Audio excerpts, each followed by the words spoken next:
Hello and welcome to the Wisden Cricket Weekly podcast. We're 2 days away from the Ranchi Test. Ben Stokes is back bowling and Jasprit Bumrah is out. How much of a chance do England have of forcing a decider? We'll be previewing that test, catching up with everything else from the World Game over the last week or so, and we'll also hear from Cricket West Indies Chief Exec Johnny Grave about a massive month for the men in maroon. I'm Yas Rana, and with me today are Phil Walker and Ben Gardner. Let's start with England. Ben Stokes is back bowling. At the time of recording, he's not been confirmed as being able to bowl in the fourth test, but the journals out there are saying that he's been bowling at 100% today for a few long spells. Ben, you think that with Stokes being available to bowl, they might just play an extra spinner? Yeah, and from what they're saying about the pitch, that would also seem sensible, and I think Bumrah not being there feeds into that. If there were a time when you might think, okay, normally Bumrah is your point of difference. Now he's not there, so you need your spinners to be your point of difference. So kind of maximise how different they can be. I guess. Ollie Pope described it as almost having like being two pitches kind of joined together in the middle, so half lengthways, with one half having like loads of plated cracks, he called them, and he said they're wetting it so it gets even drier, and the other half actually being so how does that good. work? So how does wetting it to make it dry Well, work? I guess it's a bit like when you moisturise your face, you're not supposed to just put water on there, because it's like if you put that on, then the heat dries it away and that evaporates, maybe brings a bit more out, I guess. I mean, I trust Ollie Pope. I think he's a... You've pulled that theory out your arse really impressively there. That's really good.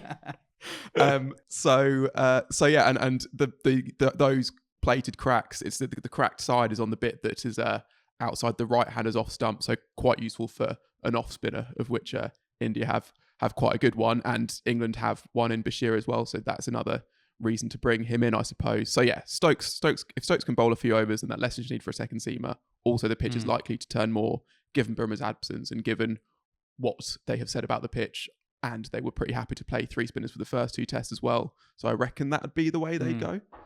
Phil, how would you balance a side on a two-faced pitch that is dry, but they're wetting it to make it more dry? It seems like a big gamble to expect Stokes to bowl more than a few overs.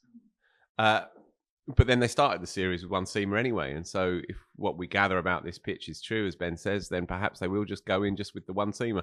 If they do go in with the one seamer, the question is, who should that seamer be? Mark Wood's done pretty well overall, but he's bowled 60-something overs, which isn't an enormous amount of work. Missed, obviously, that second test match.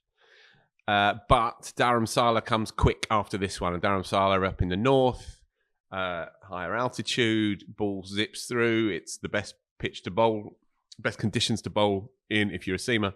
So perhaps they will hold Wood back. That would probably be the way that I would go. The other thing is Anderson got through a lot of work in the last test match for very little reward.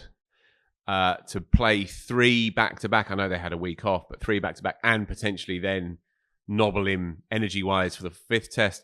So I can see Ollie Robinson coming in here. I can see Ollie Robinson coming in, doing a kind of a sort of a workhorse job, not going for that many, doing an Anderson-light job, really. You can't see him doing a Wood and bowling, running through the top order on the first day necessarily, but you can see him offering a degree of control. If he's fit, and he should be, then perhaps he can do that kind of mopping up job, holding an end down as best as possible, which then that frees up England's spinners, because what you saw in the last test match was that they had no control. And this wasn't a reflection on their quality, more a reflection on their experience and the reality of coming up against probably the best young cricketer in the world, and some other pretty good ones as well.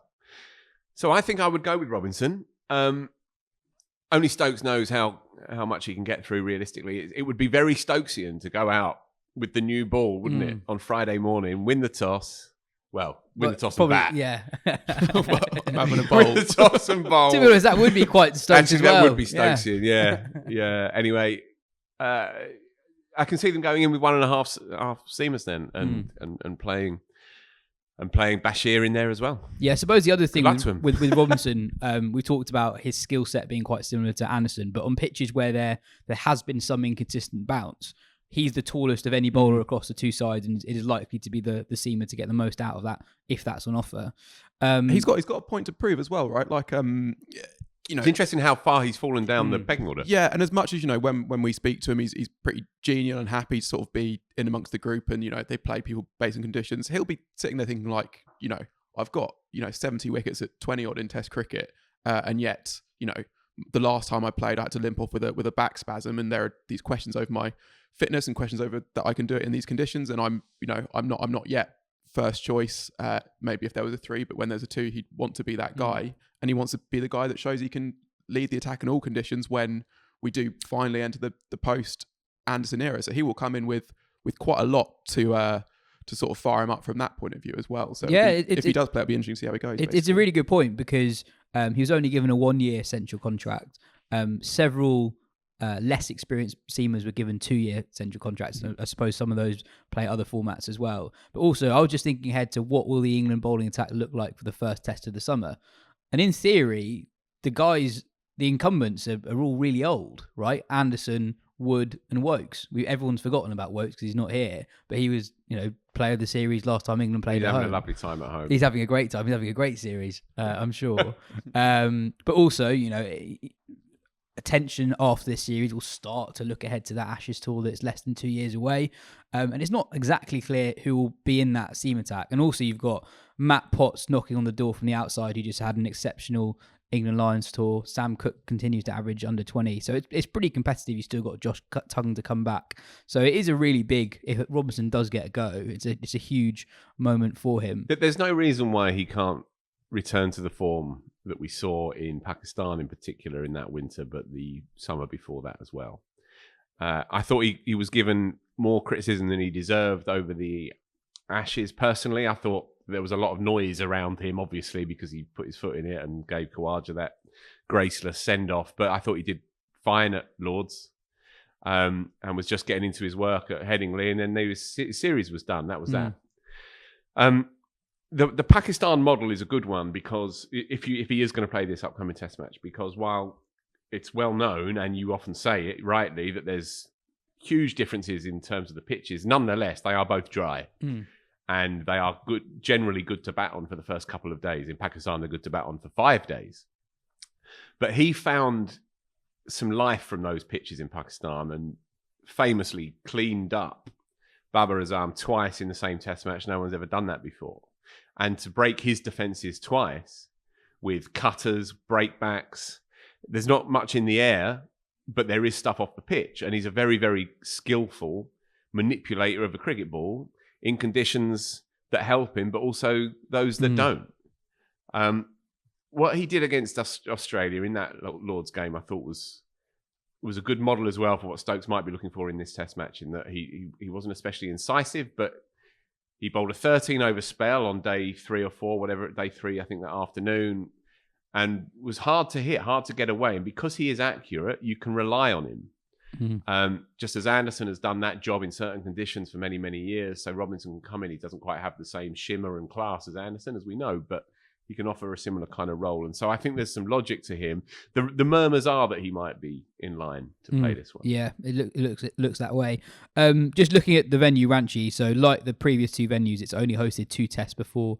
The numbers are actually quite similar to Vizag and Rajkot, in that India have scored massive totals and the opposition have often been bundled out for not many. So I'm not sure what it really says, other than India have been better.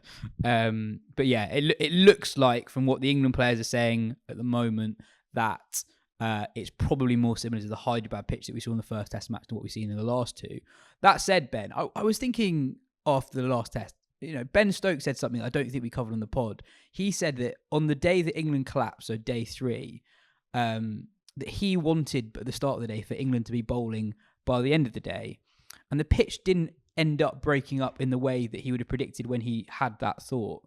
And it occurred to me that there have been a few times this winter, going back to the World Cup, where England have got conditions just massively wrong in India.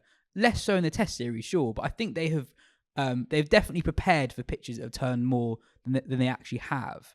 And I think that has played a part in their struggles in the last 2 tests.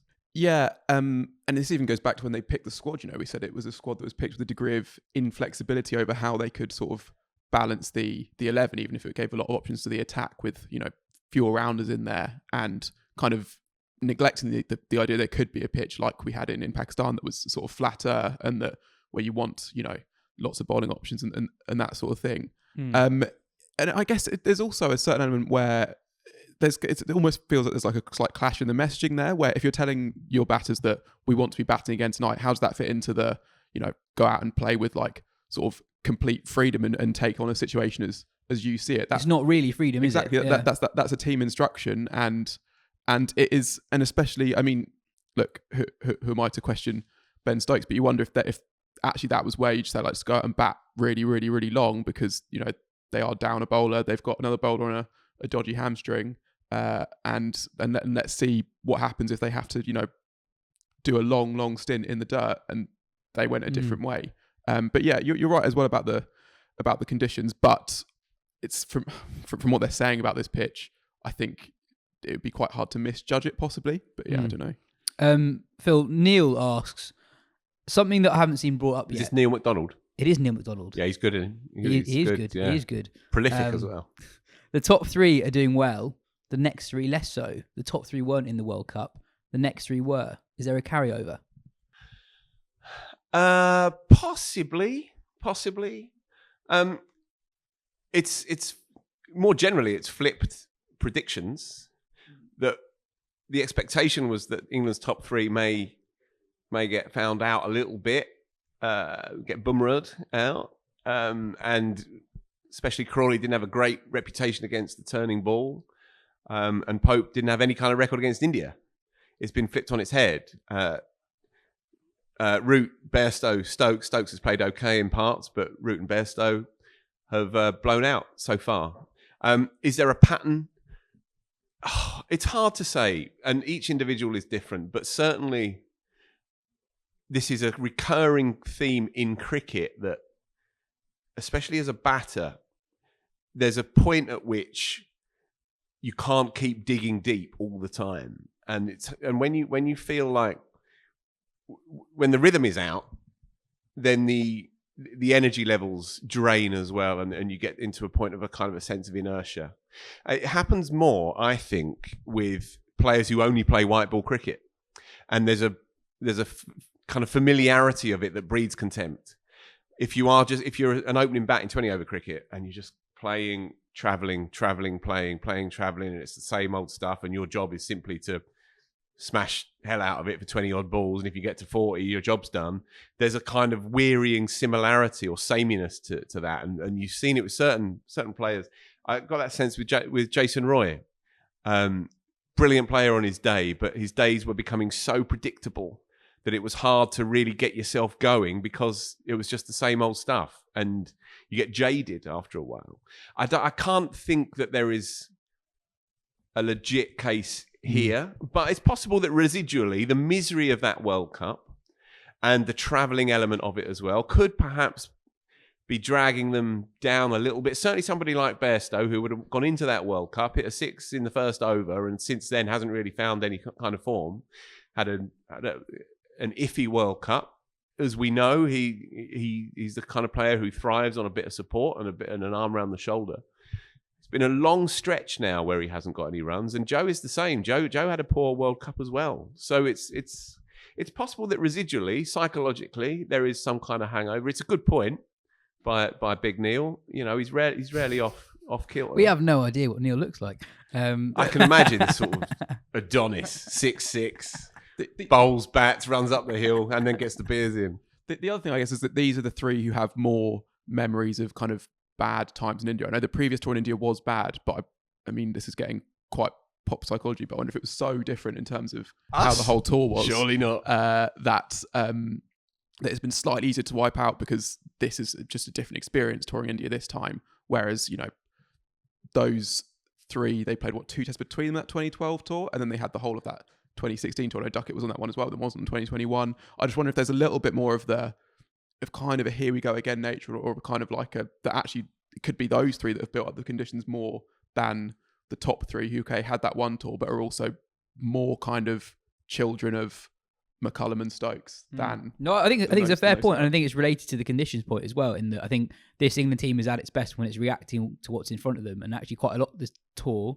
they are not reacting to what's in front of them. They have these preconceived ideas of what's going to happen, and aren't necessarily reacting to the particular situation. The best news that, say, Joe Root has had all week is that Bumrah's not playing in this test match. So we had a question on this. So Niall asked, it's hard to understand the mindset of elite sports stars, but do you think the absence of Bumrah will give Root in particular a boost? He'll never admit it, but what do you think? Well, yeah, it has to. It has to. If you have a player who looms large and who clearly, statistically, has the wood over you, then his absence is going to give you a bit of pep in your step. Has to. Why wouldn't it? Obviously, as your boy quite rightly says, it's not the kind of thing that you admit, but in your quieter moments, you're relieved that he's not on that team sheet. He also does loom large for Dharamsala, so you feel like England's series is on the line here. And just going back very briefly to the selection policy, I don't think you can hedge your bets too much. If they feel that when they look at the pitch the morning out, that there is a bit in it for the seamers potentially, then you have to play your best seam attack as well, I think, because, you can't just preempt what might be happening a week hence. You could be 3-1 down. This is the series. England have made that mistake before down under 2 years ago, where Mark Woods rested for 2-0.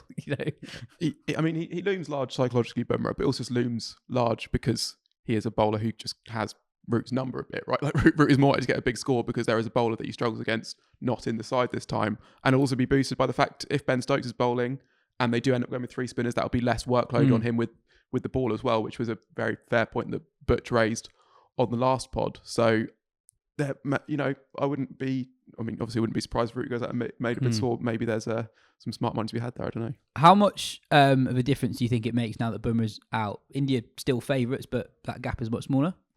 It's tricky because is the gap smaller than it would have been before the last test, considering the size of the victory in that last test? Probably still is smaller. That India that margin has come in slightly, and I guess also there's the thing that they might go for a spinning track because they think, okay, we can just pick the one seamer in Siraj. We know that if we go with Mukesh Kumar, he's not going to do much in any sort of conditions. That might be the feeling after how he's gone this series.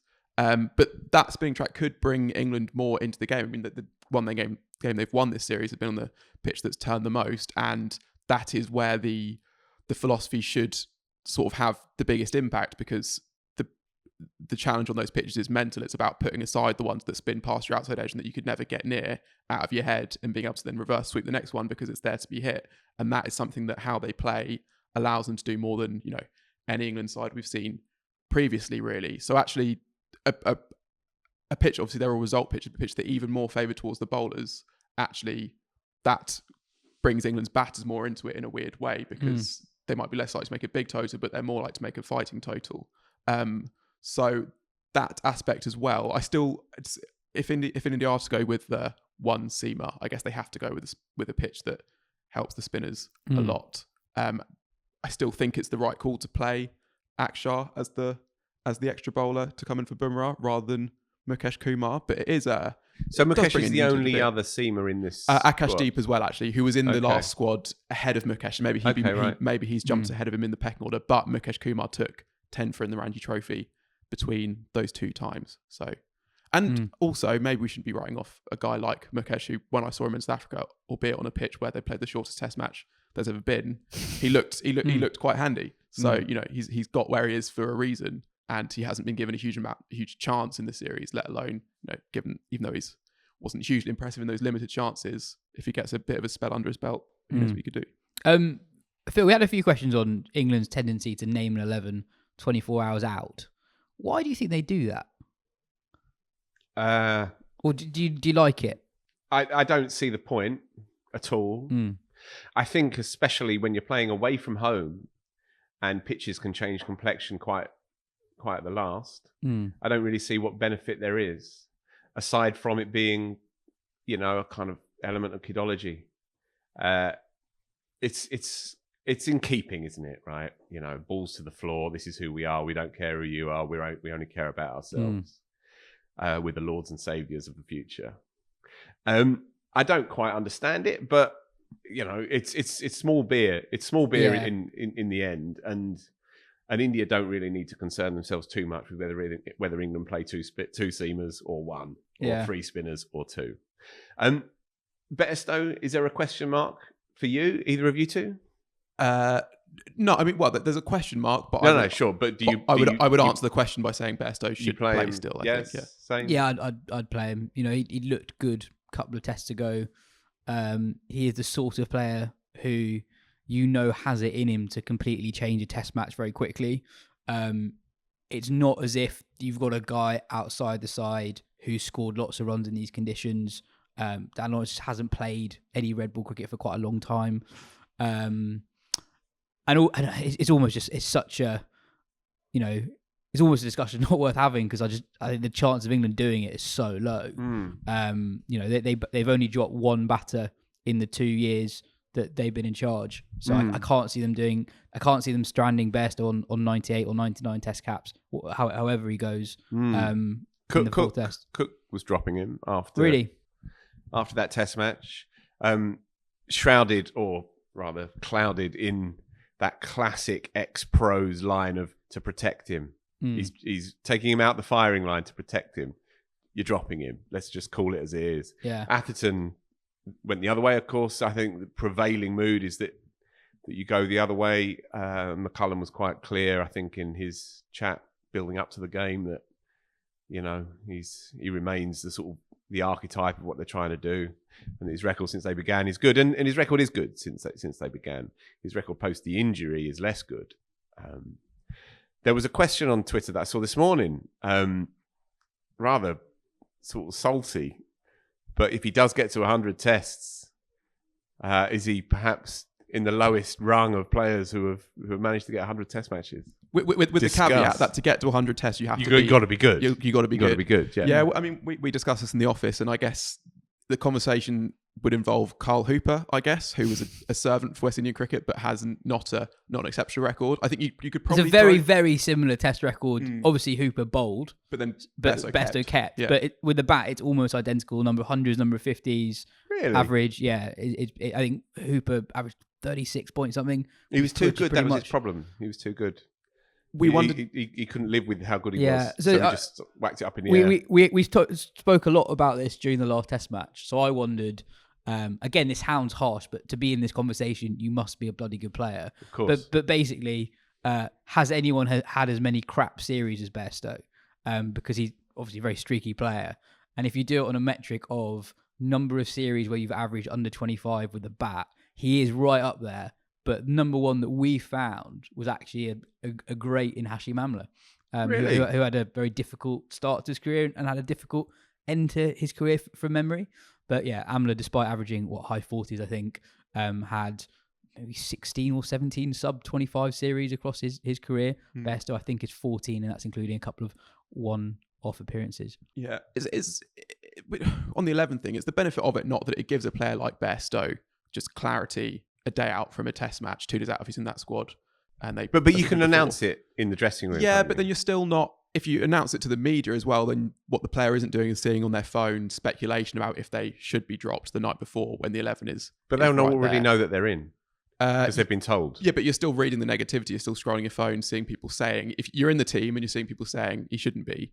Do you not? But the negativity is going to swirl around, and in fact, it might even swirl around more if you announce the team 24 hours early and you're in it, and a lot of people think, well, you shouldn't be. Possibly. You're going to be reading. There's going to be all the more pressure, right? I'm just trying to parse the thinking, and I wonder if that might actually have more of an aid that they feel than we think. I don't know. The other thing on Bairstow's career that I was looking up, so half of his test hundreds came in that 8 test streak in 2022.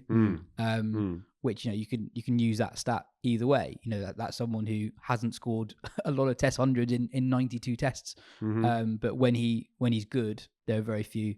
I mean, the 2 really good streaks he had are streaks that are almost unrivaled. In 2016, he scored more runs as a wicketkeeper bat than anyone in the history of the game. And that little run in 2022 is, again, right up there with anything even Bradman did. Yeah. So and if you just split his career into years which are divisible by 6, which is 2016 and 2022, it's a vast difference to the rest. So just wait until 2028 and he's going to be a god. Tosser. KL Rahul is still out, so Rajat Patidar is set to continue in the middle order for India. There were some comments from Ben Stokes in the aftermath of the test about DRS that caught people's attention. Well done to a friend of the pod, Cam Ponsonby on TalkSport, for getting these comments out of Stokes. So he first said that he had a conversation with the match referee, Jeff Crow, who explained that in the fourth inning, Zach Crawley's marginal LBW decision was the correct decision, but the image shown on Hawkeye and Ball Tracker was wrong. It sort of looked like Ball Tracker had it missing, but it was still given out. Pushed on his thoughts on DRS in general, Stokes said, "My personal opinion is that if the ball's hitting the stumps, the ball's hitting the stumps. They should take away umpire's call, if I'm being perfectly honest, but I don't want to get too much into it because it will sound like we're moaning, and that's why we've lost." Before we talk about umpire's call, Ben, how does because I don't think I know this, how does it actually work, the Ball Tracker for DRS on LBWs? Well, okay, so from a very basic point, and this is an oversimplification, but you can identify the bounce point, and you can identify the impact point on the pad, and with that and a few other measurements, you can get the velocity of the ball as it bounces, and that's basically all you need to calculate the projected path of the ball. That's just a physics formula, because you have the formula for the path of a projectile. Given that gravitational pull is always the same, you can just do that. Now there'll be a bit more in that where they can, maybe if the ball moves a bit after pitching perhaps, or and that sort of thing. But yeah, so for example, to clear up one misconception, people sometimes say, well, what if a pitch is bouncing variably? How can DRS handle that? But each time it sort of calculates the bounce, so it doesn't matter if it bounces lows one ball and scuttles on the floor the next ball, because it just calculates the bounce. It just takes it from the bounce point and then just measures the path from that, and that's how it does it. Yeah. And then why is there umpire's call? Because there's a viral video of Nasser Hussain explaining that it's to do with the margin of error and the fact that these are potentially flawed projections. You don't think that explanation is actually 100% accurate? No, and just to touch on Stokes, it's confusing that if Stokes is worried about the technology that he wants to do away with umpire's call, that's confusing to me. But anyway, the margin of error, this is what Hawkeye was saying, the margin of error is tiny, which is certainly much less than the half stump, half ball width that DRS currently accounts for. And actually, if you think about how DRS works, that you can kind of infer that from some of the protocols. So if umpires call with F margin of error, you wouldn't need it for pitching and for impact on the pads, because those are things you calculate, not that you project. The margin of error is the same depending on how far there is between point of impact, bounce point, and the stumps, which you wouldn't be. You'd think you'd need more margin of error if someone was hit, not right in front of the stumps and a bit further down. And most crucially, I think, is that if a ball is projected to just miss the stumps, that is still not umpire's call, which it should be, because if it's about margin of error and it's just missed the stumps, then maybe that's just hitting, who knows? But that's not how it works in DRS. That tells you it's not about margin of error. And actually, this is back in 2015, Paul Hawkins, who's the inventor of Hawkeye, he put the margin of error at about 5 millimeters, which is what, half a fingernail or so. So is there a case to be made then that having 51 or 49% of the ball, and therefore that dictating the final decision, do you think that margin of error is too large? Well, no, I'm perfectly fine with umpire's call, but I think the technology is a lot more accurate than, say, the Nasser Hussain explanation gives it credit for. But I think you need umpire's call as it is, because otherwise the game would just be ridiculous, right? But could you reduce the margin of error to a smaller percentage? And then that would in effect make the stumps bigger, right?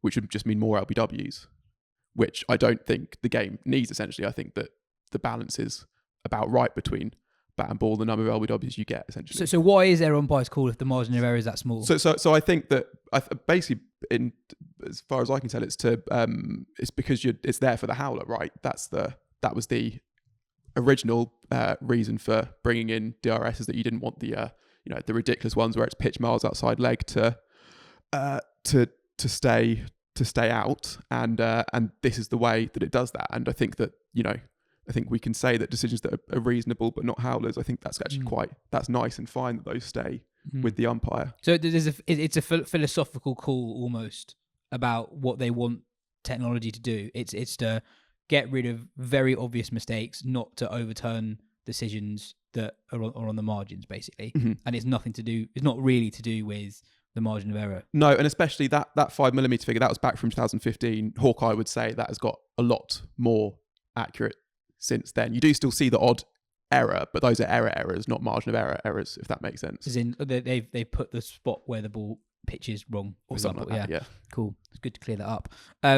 Also this week, I found this quite interesting. It was reported that BCCI Secretary Jay Shah has written to players in India underlining the sanctity of domestic cricket. He wrote that there is a trend that has emerged and it is a cause for concern. Some players have begun prioritising the IPL over domestic cricket, a shift that was not anticipated. Domestic cricket has always... not anticipate that? This guy's in charge of all cricket. Domestic cricket has always been the foundation upon which Indian cricket stands, and it has never been undervalued in our vision for the sport. He's basically said you can't have the glamour of the IPL without the grind of the Ranchi Trophy. And I think we often, when we talk about the power of Indian cricket, we sort of forget that it's concentrated in the administrators. Like, the players are actually not that powerful. Like, if you're an Indian player who's a very good white ball player, but doesn't play for India, you don't have any options to play white ball cricket around the world. Like, someone who's, I don't know, like a Pakistani player like Usama Mir, who's not always in the squad. He can play everywhere. Unless you want to gig in the 50 over one day cup in August over here. That's true. That's true. And also, does it suggest that the next power battle within world cricket, now that the BCI are by far the most powerful board, is actually going to be within India, the BCI perhaps versus the IPL team owners, whether at some point they want to wrest control of that league from the BCI and think that we're the ones who, have built this league up. We want to be the ones who are reaping the rewards. That could be something that we see further down the road. Well, I think possibly, and also just seeing a player who's outside the international reckoning actually break away from the BCCI and Indian cricket at a relatively young age. That's not happened yet, and I guess the dream is that you can earn so much money by being a big name IPL player, and as long as you got that in front of you, it makes it a very hard thing to reject. But there are so many opportunities elsewhere in the world now. Yeah, and it's worth pointing out that for all it's natural, I guess, and inevitable to speak out the side of one's mouth a little bit about the power that India has, the preeminence of the IPL and how it dominates the landscape. Nonetheless, they play a hell of a lot of test cricket around the world. And you mentioned that Johnny Graves' interview with Dan Gallan is going to feature a little bit later on. I don't know if you'll follow it. The extract will feature this bit, but one of the things he says in the magazine piece, which goes alongside this interview, is we can't ask any more of India's touring team. They can, of course, ask more of the ICC regarding how the money is distributed. And you can definitely ask the question regarding whether the host team and whether the visiting team can share that money a little bit more fairly, because the West Indies in particular get disproportionately hit by that. But in terms of the number of test matches that India play, the commitment that they give boots on the ground to multi-day cricket, that can't be argued against. Oh, 100%. 100%. They are the most prolific touring team out there. In the last couple of years, they've basically gone anywhere. In the last 2 years, just looking now, they've gone to Bangladesh, the Caribbean, Ireland, Zimbabwe. The big three get lumped together in this regard, but actually India are by far the best of the big three at actually traveling everywhere. So they definitely deserve credit for that. Elsewhere in the international game this week, New Zealand won the second test of their series against South Africa, though it was much closer than the first. New Zealand was set 267 to win in the fourth innings, and a third 100 of the series from Kane Williamson ensured that the Black Caps won that by 7 wickets. 8th in 10 games. It is mad. Averaging 86. It is completely mad. So I think Ben referenced some of Williamson's stats in the last pod. So just to go over those again. So since the start of the pandemic, 18 tests. He has 1100s and 150. And Ben, what was that 50? That was 51 not out to win the World Test Championship final. So in that time, he averages 78. At home in that period, he averages 117 with 900s from 9 matches. Overall, bigger picture, he's on 32 test hundreds. That's 3 more than Kohli from 15 fewer test matches. It's 2 more than Root from 40 fewer tests. He's now 11th on the all-time list. His career average stands at 55.9, which is higher than Callis. Of the guys to play more than 25 tests since the war, only Barrington, Weeks, Sobers, Sangakkara, Hutton, Walcott and Smith average more. It's a run to rival Smith's peak, I'd say, but if you're being especially harsh, but I don't think it's valid to point this out. He's only got 100 from 7 tests against India and England in that time, and he's not played Australia yet. So it'll be fascinating to see how he goes in this run of form against Australia in a series that starts very, very soon. And Smith's run as well included 2 completely absurd overseas series in India and in England. And the closest I think you could find for Cayman Islands, and again, this is harsh because he doesn't get to play the same amount of long series, but I guess the series win in the UAE when no one had won there for absolutely ages, and he was brilliant in that series. That's the closest you could come, but those aren't super bowler friendly conditions that are testing your technique. Those were hard to win in for several reasons, but batters were making runs there. So that is something as well. But yeah, I mean, and then New Zealand play a lot more tests this year, right? Yeah, he'll play a lot in the next year or so. Yeah, so and if his elbow issue is fixed, he could probably end up really high on that list of all-time Test hundreds. Well, he's 9 matches away from being number 2 on the list. Yeah, well, yeah.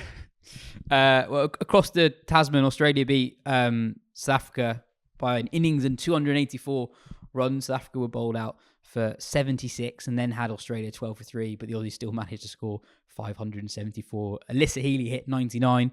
Annabelle Sutherland hit 210, the 4th highest individual score in women's tests.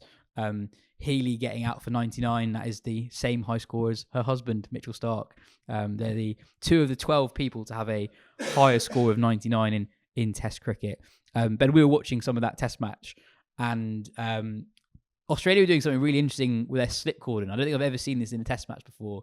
So Garth and Brown were bowling really good classical away swing bowling, and the slip cordon, they were all 2 spots apart from each other, which I sort of don't really understand why that doesn't happen more, because they're basically backing them to cover that ground. So they effectively had 3 players covering 5 slips worth of space. Yeah, and there for the slice drive as much as for the kind of the genuine edge off a defensive shot. Yeah. Annabelle Sutherland looks absolutely terrifying, and just at the point when you might see sort of like a chink of light in the Australian armour. So like you had a stat. Yeah. So I think they've in T20I cricket they've lost 5 in their last 11, having gone I think 24 unbeaten in a row leading into that. And in ODI cricket they've lost 3 games in the last year, having lost 1 in the 5 years preceding that. So they are still the best team in the world, but maybe that gap has closed slightly. And they lost that Test match for India as well, didn't they? But then Annabelle Sutherland, early days, but if they're looking for an Elise Perry replacement, strong signs that she could be that, I guess. The PSL started this week or the end of last week with a bit less fanfare than usual. There's a very good piece on Quick Info by Danielle Rasool sort of outlining that the PSL has very quickly gone from number 2 T20 competition in the world to maybe number 3 in February.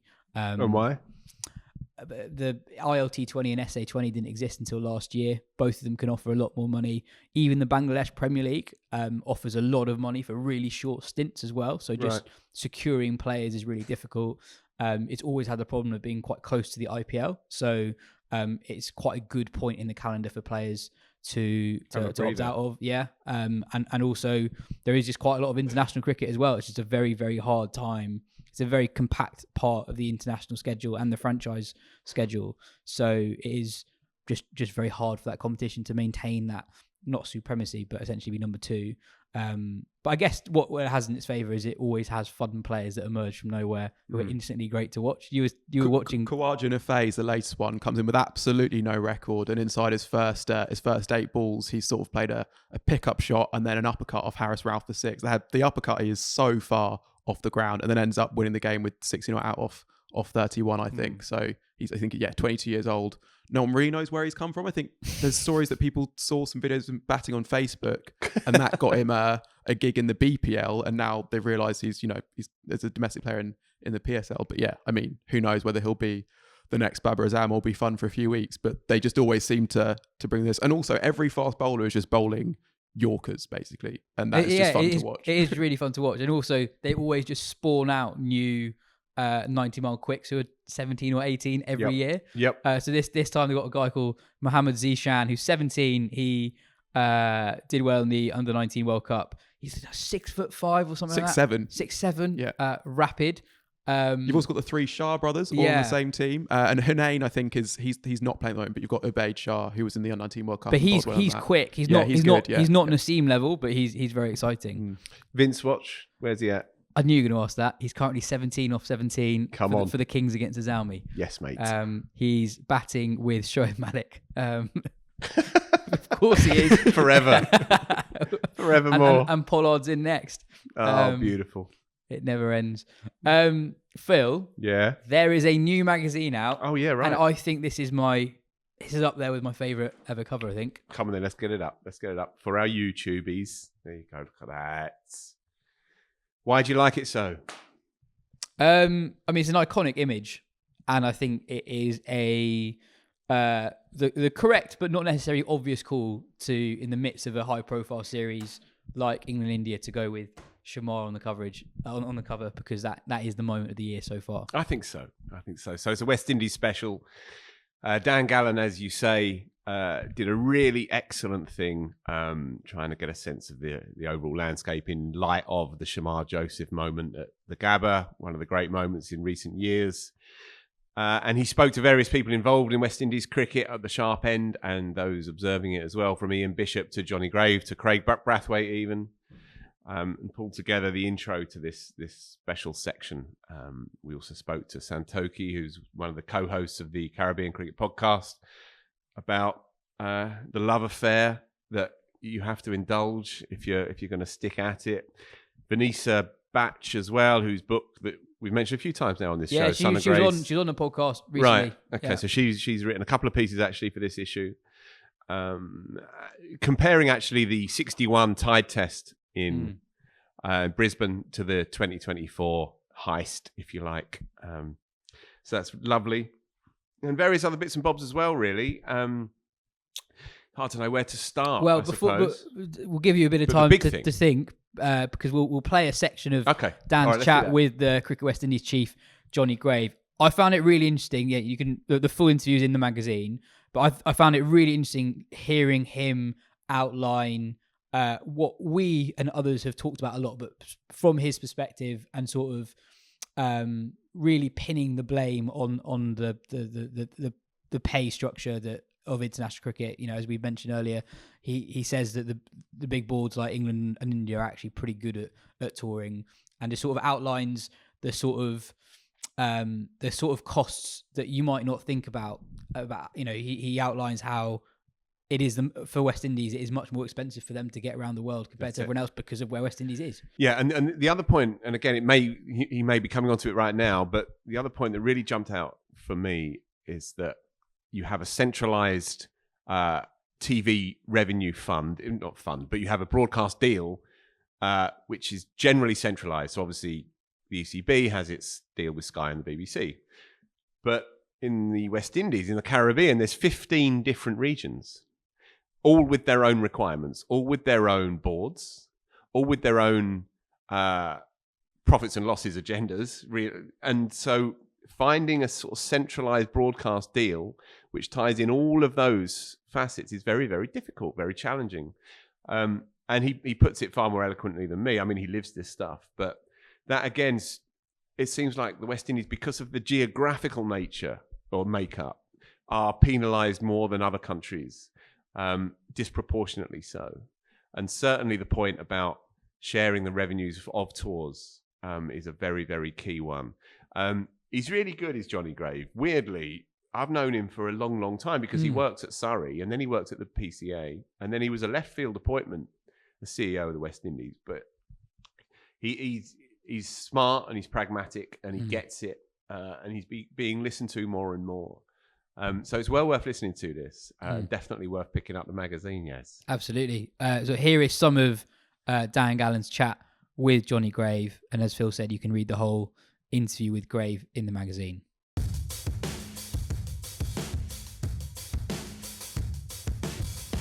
Do you get a sense that there's been anything other than joy and hope that West Indies cricket kind of returns? Do you think that the organisation is spoken of in patronising terms at times?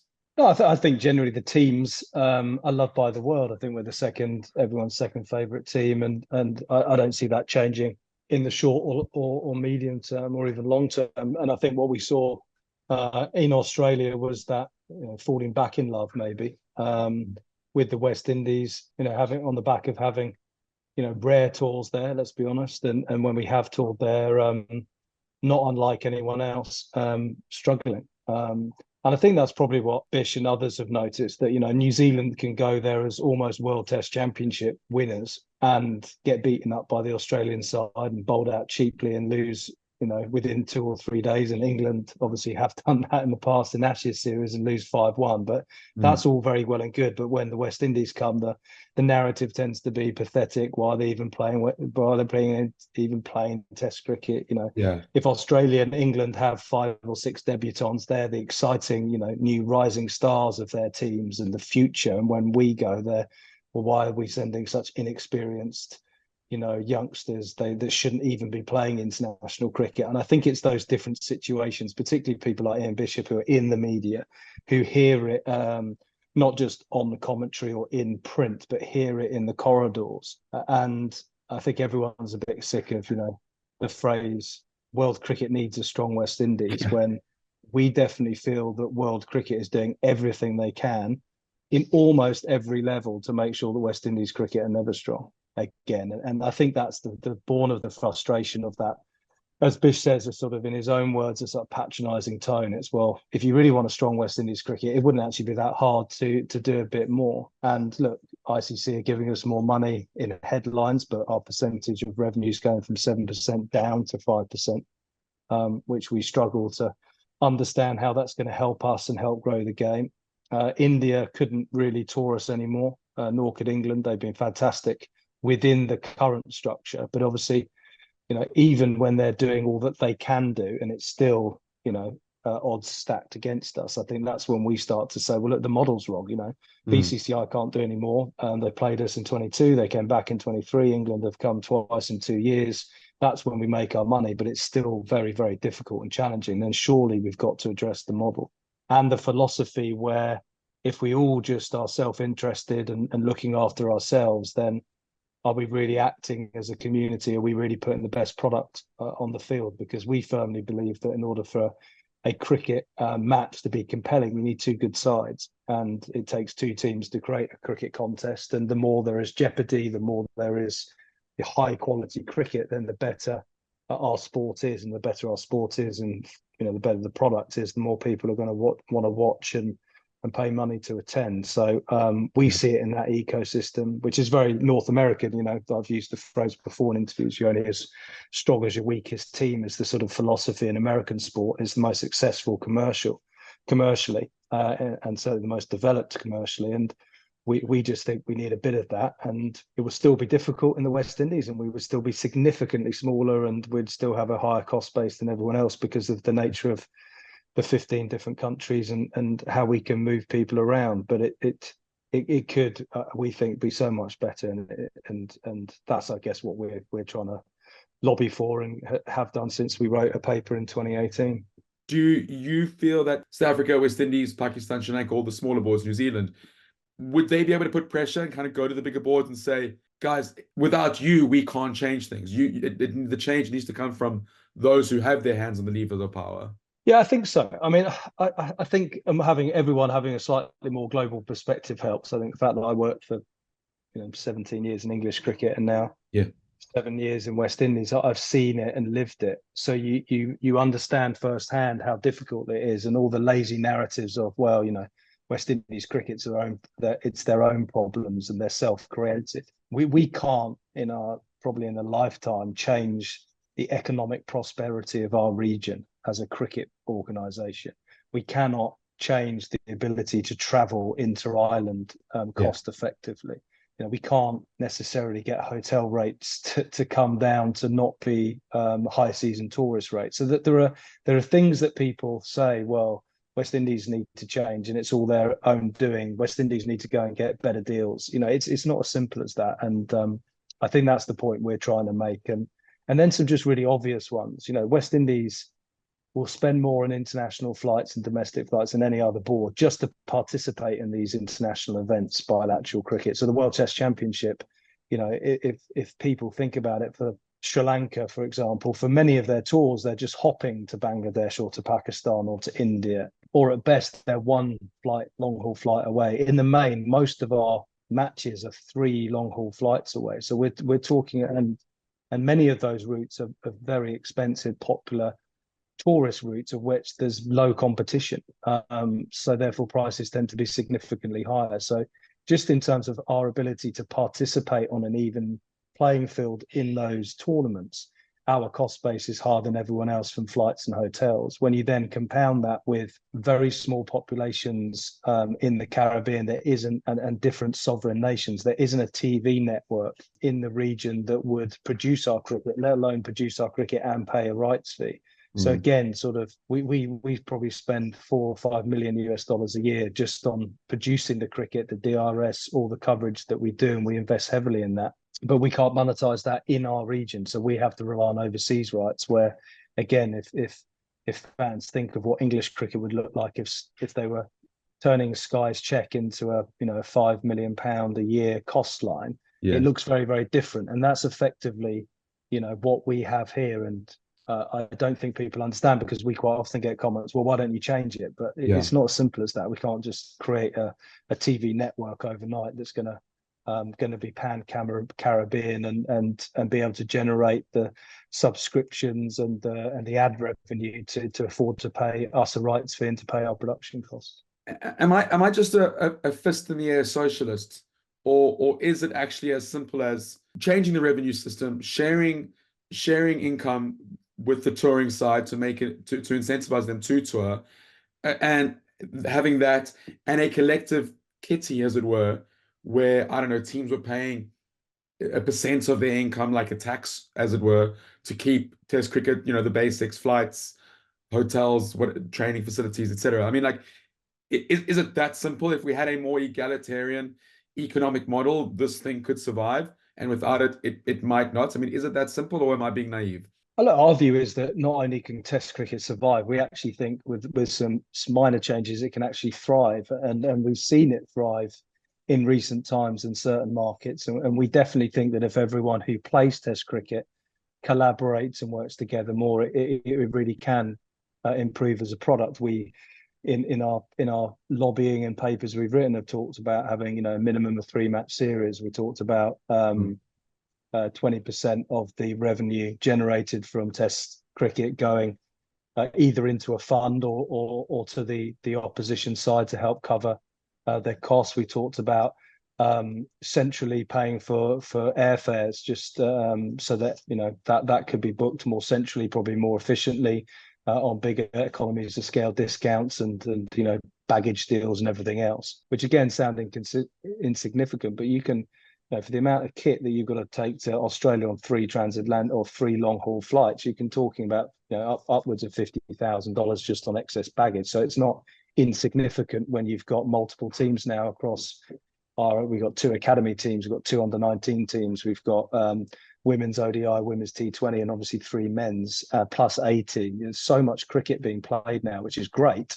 But at the same time, obviously the operational cost of that, and particularly with Test cricket, in order to have any sort of chance of producing a good Test team, you've got to underpin it with a pretty robust first-class structure.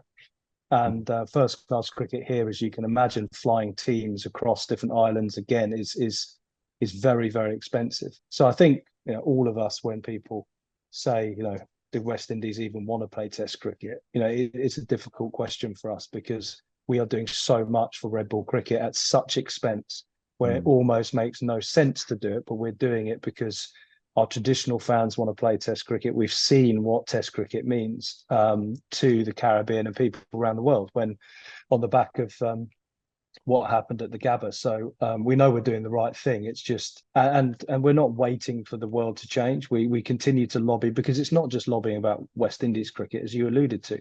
We are trying to speak on behalf of South Africa, Pakistan, Bangladesh, Sri Lanka, the other Test playing nations, to say that the last few years the models, the gaps got bigger, the divide's getting bigger, and the way the game is currently structured, the poor will get poorer and the rich will get richer. So this problem is only going to get worse in our view, and therefore we like the idea of a test fund that could, at least take any commercial consideration out of running first class cricket, the operational costs of hosting 3 test matches versus 2 test matches. All those things could easily be done with a test fund, and there is enough money in the game for it. So I'm not saying that the revenue model for ICC should change, but if the revenue model stayed the same, but suddenly you took a significant chunk out of that revenue share model because it underpinned an equal share of a test fund, then we would have a more even system and a more level playing field to play. And I certainly think, I can understand why some boards have had to cancel 18 tours and reduce that. I can see why first class cricket would need to be reduced, but ultimately that's just, in the long term or medium term, that's just weakening your test side. And what we're trying to do and be very disciplined about is invest more in 4-day cricket. We've introduced red ball cricket at under 17 level as well as under 19. We're trying to play more red ball cricket for our academy that's new and for our A team, because a big part of, I think, or the reasons why we were successful in Australia outside of what's been spoken about, and there's been lots of positive stories coming out of it, which are obviously ring true. But the A-team series we played against South Africa, that Andre Coley, the head coach, led, that Jimmy Adams and Sean Tate were on as support staff, and the nucleus of those players were on that, including Shamar Joseph himself and Joshua Silva and a few others. That was a really important part of, I think, being able to have that performance at the Gabba, including going down to Australia on the 28th of December, so much ahead of time to prepare, because so often you're going into the series, with 7 days of prep at best and a 4-day game. And for some of our players who don't have the experience and don't play the volume of Test cricket that the bigger 3 teams do, your preparation and acclimatization is really important if you want to have a hope of trying to win matches. What is preventing this very obvious change from happening?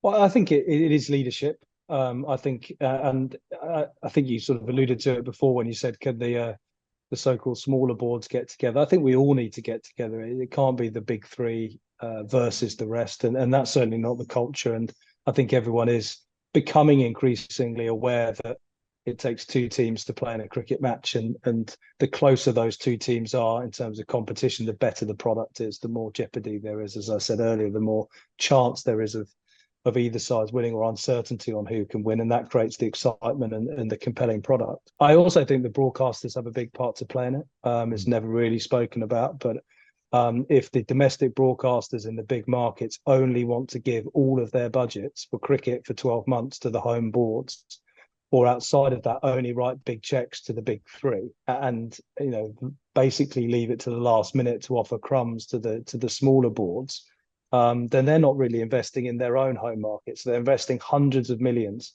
into the home series that cannot only feature the other 2 teams in terms of the big 3.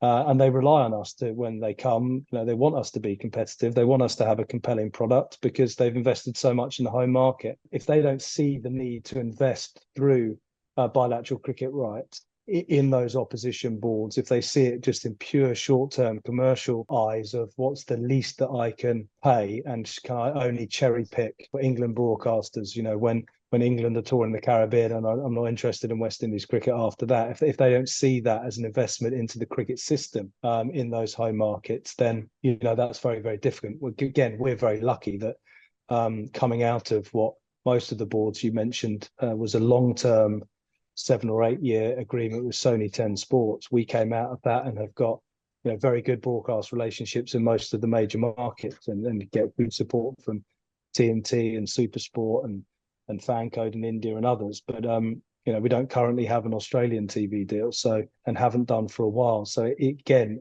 at some point we need those bigger markets, commercial markets, to at least support us in some long-term meaningful way if they want to, when we return to their home market at some point in the future, to give them a really good product. Do